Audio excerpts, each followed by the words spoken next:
We thought your brother needed some fresh air. He's going with us instead of you. I'm sure you don't mind," my mom said with that dismissive chuckle I knew too well, as my brother John dragged his suitcase across the San Francisco airport terminal, arriving from Denver. I stood frozen, the welcome sign I'd made dropping slightly in my hands. This luxury cruise, the one I'd spent months planning and saving for, was supposed to be my chance to finally bond with my parents. Instead, here I was, watching my unemployed brother steal my place without so much as a thank you. My name is Marianne Thompson, and at 35, I've built a successful life for myself in San Francisco, far from my family's constant disappointments. I'd saved for nearly a year to afford this 5-day cruise, working extra projects and giving up vacations of my own. The presidential suite, the premium dining package, the exclusive shore excursions. I'd carefully chosen every detail to make it perfect. Perfect for the three of us, me, my mom, and my dad. Not for my 37-year-old brother who still lives in their basement playing video games all day while they pay his bills. When I let them fill out the online forms for the trip I had paid, I never expected them to put my brother's name instead of mine. "John gets seasick if he sits in the back," my mom announced, already ushering him toward the passenger seat of my rental car. My dad stood quietly behind them, avoiding my eyes like he always did when they pulled stunts like this.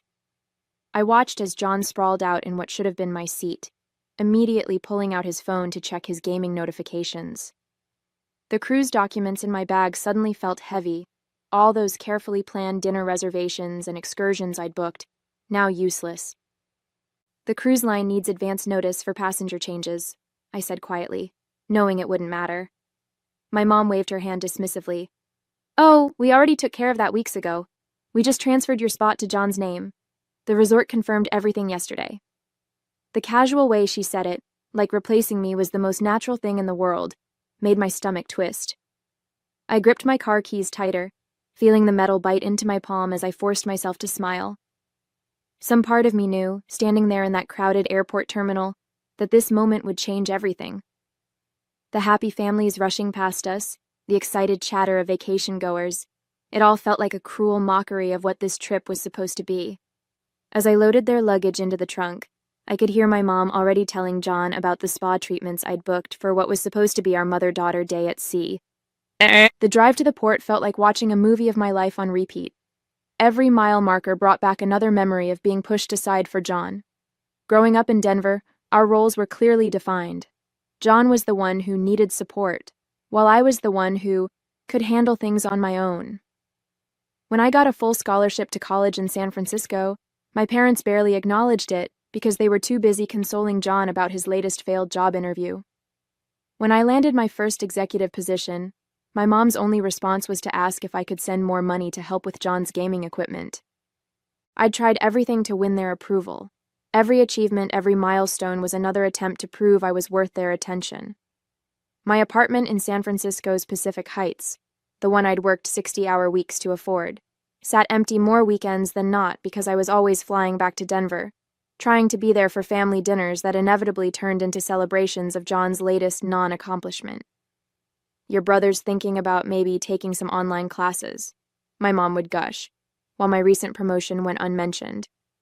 My dad would just sit there, nodding along, occasionally throwing me apologetic glances that meant nothing without action behind them. This cruise was supposed to be different. I'd spent months planning every detail, imagining how proud they'd be when they saw the luxury suite I'd booked, how impressed they'd be with the exclusive restaurants I'd reserved. I kept picturing my mom's face when she saw the private balcony with its own hot tub, my dad's reaction to the premium wine package I'd arranged. For once, I thought, they'd see me, really see me, and understand how much I'd accomplished, how far I'd come. Instead, here I was, listening to John complain about the car's air conditioning while my mom reminded me to drive carefully because your brother gets car sick. The leather steering wheel felt slick under my sweaty palms as we approached the cruise ship area. Through the rearview mirror, I could see my mom showing John photos of the suite on her phone, the suite I'd spent countless extra hours at work to afford. "Look at this infinity pool," she exclaimed. "It's exactly what you need to relax, sweetie." I tightened my grip on the wheel, wondering if they'd even notice the tears I was blinking back. The worst part wasn't even losing my place on the cruise. It was realizing that they'd probably planned this switch weeks ago, never once considering how it would make me feel. The cruise terminal loomed ahead, its massive white structure gleaming in the California sun. My mom was practically bouncing with excitement as I unloaded their luggage, while John hadn't even bothered to help, too busy texting his gaming friends about his upcoming vacation. I watched as one of the porters wheeled away their bags, my carefully packed overnight bag still sitting untouched in the trunk. The bag I'd filled with new sundresses and sandals, planning for dinners I'd never attend, memories I'd never make. "You'll take lots of pictures, right?"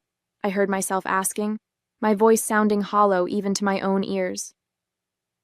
My mom was already digging through her purse for their boarding passes, the ones I'd originally booked in my name.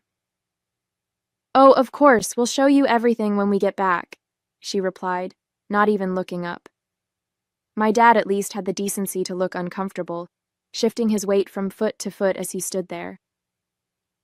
"Thanks for the ride, honey," he mumbled, before my mom called him over to handle the check-in process. I stood rooted to the spot, watching as they made their way through security. John turned back once, not to thank me, but to ask if I'd remembered to pack his motion sickness pills in his carry-on. The same pills I'd packed for myself, now transferred to his bag without my knowledge.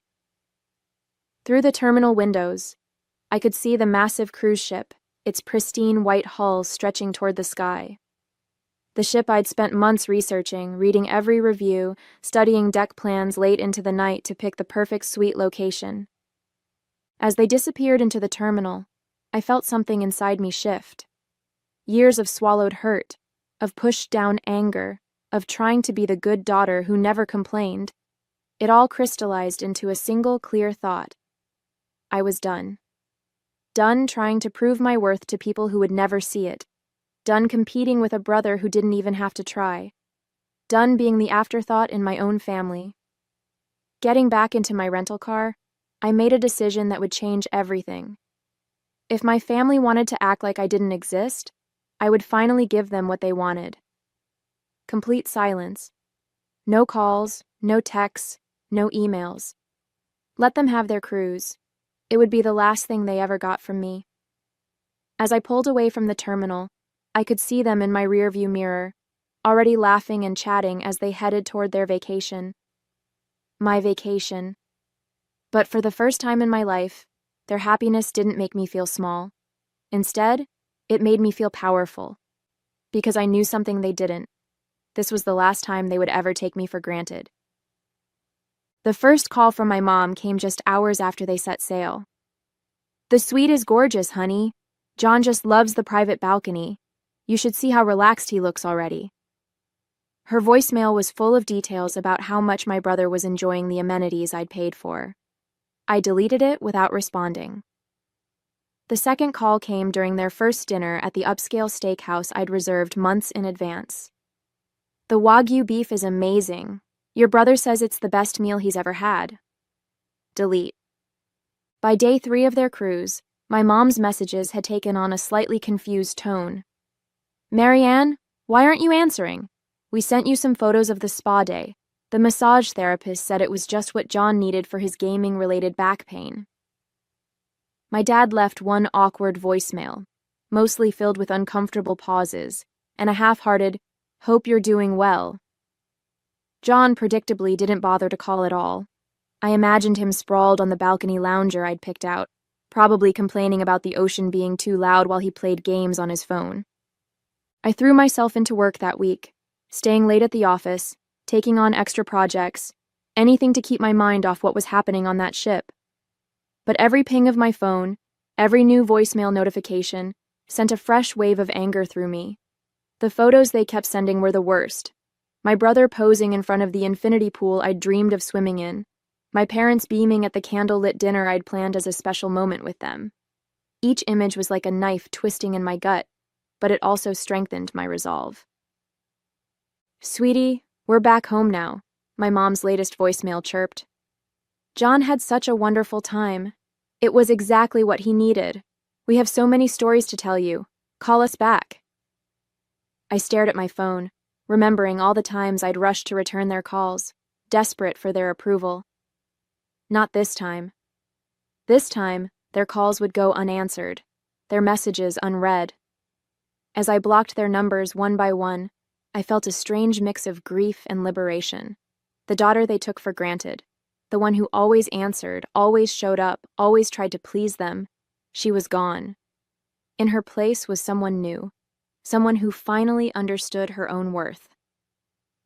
2 weeks after their return, the desperate attempts to reach me intensified. My parents began calling my office, prompting my assistant to politely inform them that I was unavailable. They tried emailing, texting from different numbers, even reaching out through my cousins on social media. Each attempt met the same wall of silence. My mom's messages grew increasingly frantic. "Marianne, this isn't like you. We're worried. What's wrong? Why are you being so difficult about this?" I focused on rebuilding my routine without the minute. No more rushed weekend flights to Denver, no more long phone calls listening to John's latest gaming achievements, no more forcing myself to smile through family dinners where I felt invisible. I redecorated my apartment, replacing family photos with art I loved. I joined a hiking group, started taking cooking classes, filled my newly free weekends with things that made me happy. The constant weight of trying to earn their love began to lift, leaving me feeling lighter than I had in years. "Your brother is very upset," my mom's latest email read. "He says you're being selfish, that you've ruined the nice family vacation we had." I laughed out loud at that one, a sharp, bitter sound that echoed through my empty kitchen. The sheer audacity of it was almost impressive. They'd stolen my vacation, replaced me without a second thought, and somehow I was the selfish one? Something about that email solidified everything for me. It was classic them, twisting the situation to make John the victim, making me the bad guy for finally standing up for myself. My dad tried a different approach, leaving a voicemail that actually acknowledged something was wrong. "Honey, if this is about the cruise, well, maybe we should have handled it differently." The subtle understatement was so typical of him, always seeing the problem, but never quite brave enough to really address it. Too little, too late. I added his new number to my blocked list, feeling a small pang but pushing through it. Each time I refused to engage, each call I didn't return, each message I deleted, it felt like reclaiming a piece of myself I'd given away years ago. 3 months into my silence, my mom's facade finally cracked. Her latest voicemail was different, raw, emotional, without the usual excuses for John. "Marianne," her voice cracked, "I understand now. The cruise. We took it from you. You worked so hard to give us something special and we didn't even think about how it would hurt you. We've always taken you for granted because you were the strong one, the successful one. We thought you didn't need us like John does. I see now how wrong we were." My dad followed with his own message, his voice heavy with regret. "Sweet pea, I've been a coward. All these years I've watched your mother and brother dismiss your achievements, and I never stood up for you. I just let it happen because it was easier than rocking the boat. You deserved better from me. You deserved better from all of us." For the first time, I heard real pain in his voice, not just discomfort. The most telling response came from John, complete silence. No apologies, no acknowledgement of what he'd done. In his mind, he probably still saw himself as the victim, but his silence spoke volumes, highlighting exactly why I'd needed to step away. While my parents were finally facing their mistakes, he remained unchanged, entitled, expecting the world to revolve around him. I sat in my home office, looking out over the San Francisco skyline as I listened to their messages. The sun was setting, painting the bay in shades of gold and pink, and I felt a profound sense of peace wash over me. Their belated recognition of their behavior didn't fix the years of hurt, didn't erase the pain of being replaced on that cruise, but it validated my decision to stand up for myself. Their desperation to reach me proved what I'd suspected all along. They'd only valued me when they couldn't take me for granted anymore. Later that evening, as I deleted their latest messages, I caught my reflection in the window. Shoulders back, head high, a quiet confidence in my expression that hadn't been there before. The daughter, who would have done anything for their approval, was gone. In her place stood a woman who finally understood that their approval had never been worth the price they demanded. 6 months into my silence, my life had transformed in ways I never expected. Without the constant drain of trying to please my family, I found energy I didn't know I had. I redecorated my apartment, replacing the beige walls my mom had insisted on with bold colors I loved.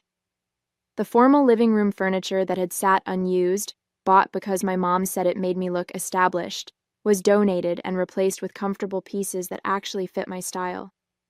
Each change felt like reclaiming another piece of myself.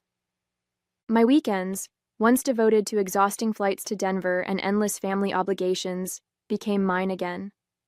I joined a women's hiking group, started taking photography classes, and even began learning to sail on the bay, something I'd always wanted to try but never had time for. The money I'd once spent on plane tickets and gifts for John now went into my own adventures.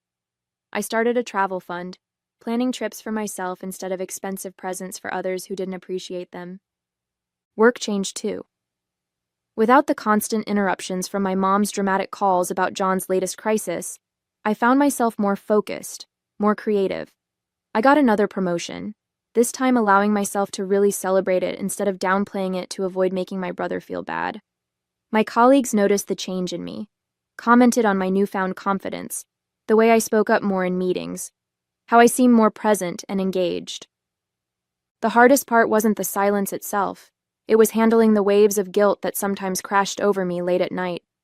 Years of conditioning had taught me that I was responsible for my family's happiness, that setting boundaries made me selfish. But as the months passed, those waves of guilt grew weaker. I started seeing a therapist who helped me understand that my family's behavior wasn't just thoughtless. It was emotional abuse. She helped me see that my silence wasn't punishment. It was protection. Their messages continued, evolving from angry demands to desperate pleas. My mom's latest email was particularly revealing. "We never realized how much we depended on you until you were gone. John's struggling without your help, and we don't know what to do." It was telling that even in her apology, she was still focusing on John's needs. But for the first time, I felt no urge to rush in and fix things. Their struggles weren't my responsibility anymore. One evening, as I sat on my balcony watching the sunset over the bay, I found my dad's last voicemail still saved on my phone. "I miss you, sweet pea." His voice wavered. "I miss the daughter I never took the time to really know." I let myself cry then, not from guilt or pain, but from recognition of my own growth. The daughter he missed no longer existed. In her place was someone stronger, someone who understood that love shouldn't require erasing yourself. Exactly 1 year after the cruise incident, my parents showed up unannounced at my office in San Francisco. My assistant, who had become fiercely protective of my boundaries, called to warn me. "Your parents are in the lobby," she said. "Should I have security escort them out?" I sat at my desk, staring at the family photo I'd finally removed from my wall last month, and made a decision I'd been preparing for all year. "Send them up," I said, my voice steady. When they walked into my office, they looked smaller somehow. My mom's usual confident demeanor was gone, replaced by something almost timid. My dad's shoulders were hunched, his eyes unable to meet mine at first.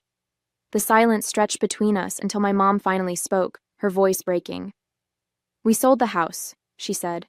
"We told John he has to move out and support himself. We're trying to fix things, not just with you, but with everything." I gestured for them to sit, noting how they perched uncertainly on the edge of their chairs, so different from their usual entitled comfort. My dad pulled out a thick envelope. "These are from the cruise," he said, placing it on my desk. "Every receipt, every charge. We've calculated exactly what you spent, including the deposits and excursions. We want to pay you back." I looked at the envelope but didn't touch it. "It was never about the money," I said quietly. "It was about respect, about being seen, about having my feelings considered just once before John's." My mom started crying then. Real tears, not the manipulative ones I'd seen her use so often. "We know," she whispered. "We know that now. But we didn't just come to repay the cruise. We came to tell you that we're in therapy. Both of us. Learning why we did what we did. Why we put so much on you and expected so little from John. I listened as they talked about their realizations, about the damage they'd done, about their hopes to rebuild, not the relationship we had before, but something new, something healthier. They didn't ask for immediate forgiveness or demand I resume contact. Instead, they gave me something I'd never received from them before, respect for my boundaries. As they stood to leave, my dad handed me a letter. "Take your time," he said. "Read it when you're ready. We'll wait until you decide if and when you want us in your life again." They walked out of my office without trying to hug me or make me promise anything. I sat there long after they'd gone, holding the unopened letter, feeling the weight of all it represented. For the first time in our relationship, they were putting my needs first. It wasn't earth-shattering or dramatic, just a quiet acknowledgement of my worth, my right to set boundaries, my power to choose the relationship I wanted. It's been 2 years since that day in my office. I did eventually read their letter, a 12-page confession of every time they'd pushed me aside for John, every moment they'd taken me for granted, every opportunity they'd missed to be real parents to me. It wasn't just an apology. It was an acknowledgement of who I'd become despite their treatment. They wrote about watching me from afar this past year, seeing my success, my strength, my refusal to shrink myself anymore. John never did apologize. Last I heard, he was finally working at a local gaming store, forced to support himself for the first time at 39. My parents maintain careful boundaries with him now, no longer rushing to solve his every problem. They're learning, slowly but surely, that enabling him was never love. It was fear. Fear of letting him fail, fear of letting him grow up, fear of losing their role as his perpetual saviors. As for me, I'm different now. The woman who stood in that airport terminal, silently accepting her replacement, feels like a stranger. I've learned that true strength isn't about enduring mistreatment. It's about having the courage to say, enough. My worth isn't measured by my family's approval anymore, and that's the most valuable lesson this whole experience taught me. I've started rebuilding a relationship with my parents on my own terms. We meet once every few months, just quiet conversations where they listen more than they talk. My mom no longer launches into stories about John the moment we sit down. My dad has found his voice, sharing his own thoughts instead of just nodding along with whatever my mom says. It's not perfect, but it's real, and that's all I ever wanted. Last week, my dad called just to tell me he was proud of the woman I've become. Not because of my success or achievements, but because I finally stood up for myself. "You taught us how to be better parents," he said, by showing us what we stood to lose. My mom added that watching me build my life this past year helped her understand what she'd been doing wrong all along. "We kept trying to make you smaller," she admitted, "when we should have been helping you shine. Sometimes I think back to that cruise they took without me. What felt like the ultimate betrayal became the catalyst for my transformation. By replacing me on that ship, they actually set me free. Free to become someone who would never again accept being an afterthought in her own life.